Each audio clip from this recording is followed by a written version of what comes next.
Hey, what's up guys? Suspect Zero here from MWeb Game Zone. Today we'll be going through the latest Overwatch PTR update, which includes some pretty cool hero changes.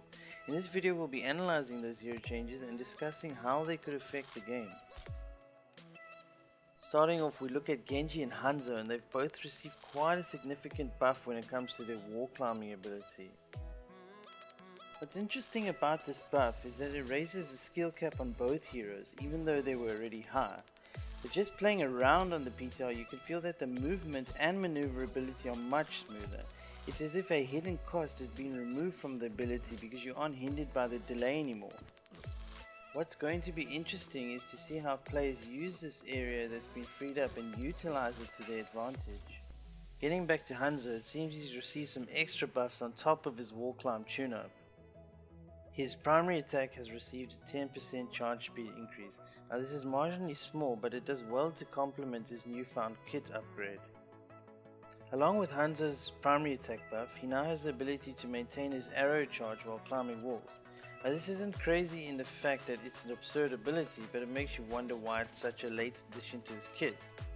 Overall, it's nice to see that Hanzo hasn't been left in the dark. And not in the fact that he wasn't powerful enough, but mostly the fact that he was frowned upon too much because his pick almost felt like a restrained firepower. Now with that out the way, we'll hopefully see a brighter impact from the hero in the future. Next up, Orisa. She has received some changes to her primary attack, the fusion driver, and her protective barrier, the shield thing. The reduced cooldown on her barrier is pretty straightforward, seeing as there was a slight lack of protection offered by the newly added hero. This is definitely a welcome change. Now looking at her damage reduction on the primary attack, 15% may seem like a scary number, but her damage only drops from 12 to 10.2 per pellet, which means her damage goes from 144 per second to 122.4 per second. The effect of this nerf won't be so bad, but it would be slowing down how much damage she could do in a short amount of time. Reaper also received an upgrade to his kit. His Wraithfall now completely replenishes his ammo and use. This slightly effective buff may prove useful, but I won't say he's up to standard to be a favourite pick just yet.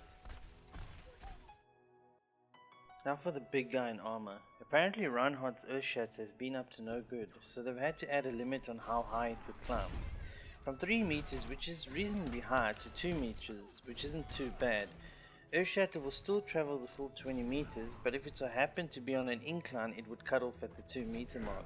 I'd imagine you could still Earthshatter over payloads, but you wouldn't be able to catch this hero sitting in high places now. Last but not least on the list of hero changes, we have Soldier 76. His last damage buff was back in October 2016, where he received a damage increase of 3, from 17 to 20 per bullet, while his bullet spread also increased from 2.2 to 2.4. Overwatch has stated that he has become a must pick because of his potential damage output, which is insurmountable at times. Now, when Overwatch finds a hero being overplayed or gains a must-pick status, they tend to get their hands in there and throw spanners in the works. But this time they've gone with the safe route and just dropped his damage by 1, from 20 to 19 per bullet. This probably won't affect Soldier 76 too much, as the difference is hardly noticeable.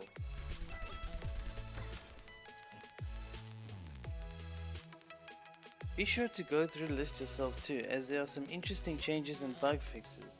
I really hope you've enjoyed this video, and be sure to comment and let us know your thoughts on the mentioned changes. Don't forget to like and subscribe to MWeb Game Zone if you enjoyed this video. See you guys next time. I understand. Mada mada.